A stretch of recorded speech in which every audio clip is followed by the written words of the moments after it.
So long-tail mud motors, and why it may be the best motor for you.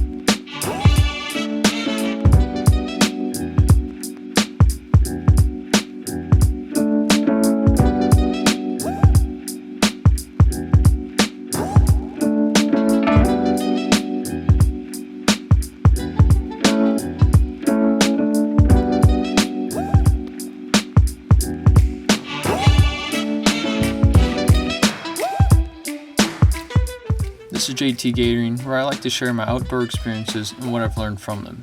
Today, we will be covering the long-tail mud motor, the positives, the negatives, and my thoughts on it. Before watching the rest of the video, please consider subscribing to the channel to help it grow and show some love. Just in case I talk too slow for you, you can go ahead, use that gear icon, and speed up the video if you need to. So let's go ahead, jump into this, and start with the positives. So the pros of this is it's inexpensive, reliable, we'll go over the horsepower and speed, it's customizable, and the maintenance is minimal. So it's inexpensive. It's a fraction of the cost of a traditional outboard or surface drive mud motor. Even if you head right onto Craigslist and try to get a used outboard motor or even a surface drive, it won't come close to the starting price of this motor. So having a long-tail mud motor is reliable. So with this exact mud motor that I have, there's less moving pieces and there's less things to break. So to start off, the props are aluminum, so they break first instead of something important that is in your engine. If your Predator engine breaks and it wasn't modified at all, that's just bad luck. And you can't fix it out on the water except for the simple things like your spark plug, fuel change, or adding oil to see if that's the problem. The kit that I have is the SPS Swamp Runner kit, and that's the only kit that I would recommend after doing my review on the mud motor kits. Your SPS Swamp Runner longtail kit won't leave you stranded though, or the chances of it happening are very slim. Even if you blow out the inner bushings or lose your end bushing, you can still ride it home, it just won't be as pleasant. For your SPS kit to stop working and leave you stranded, something major would have to fail.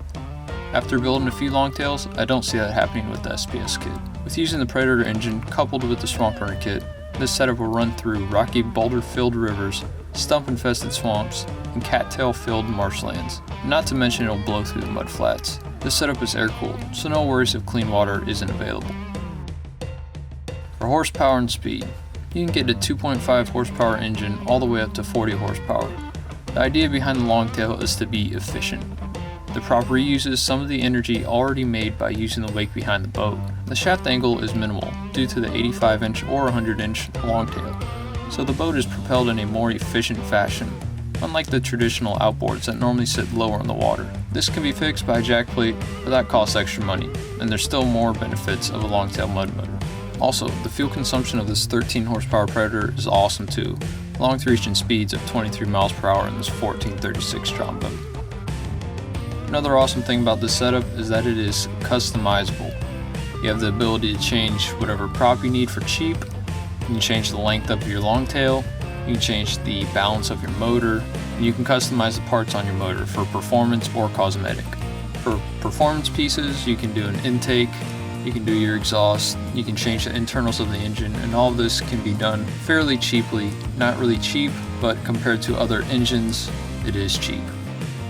The best positive of this is that the maintenance is minimal. The Predator engine, or a Honda if you really need extra reliable motor, have the same normal maintenance as any other engine.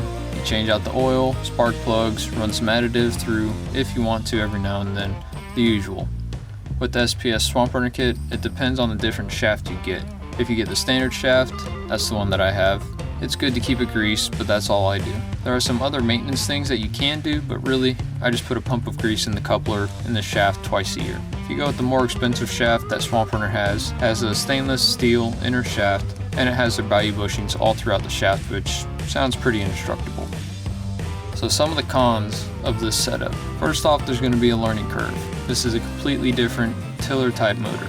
It takes some getting used to. It's a free swinging motor, so you always need tension pulling down on the handle, or the tail will fall to the bottom and you'll put the handle way up in the air. To combat this, while you're not using the motor, most people use a string, rope, bungee, chain, or other piece of something to make the loop or knot to hold the handle in place. Tie one end to the floor of your boat or around the rib if you're in a john boat, and then run it up to the height you need and make a loop the handle can rest in. Once you get running and you're on plane, the motor is completely weightless. Now another thing you need to worry about is mobility. If you have a disability or you have a problem with mobility, or you're just a really big guy and you can't operate a tiller handle too easily, this probably wouldn't be the best choice for you. Probably one of the biggest complaints that I get and hear from other people is reverse.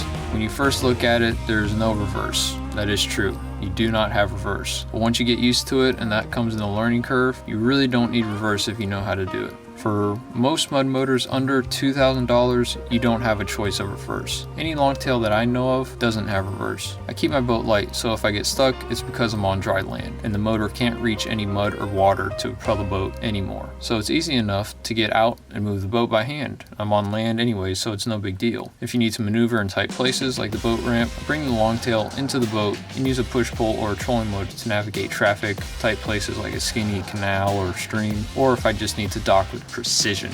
But you can always use the longtail as a paddle and turn the boat around if you have room or if you're out in open water. So once you play around with this motor, you really learn how to maneuver your boat and not really need reverse. Overall, it's inexpensive.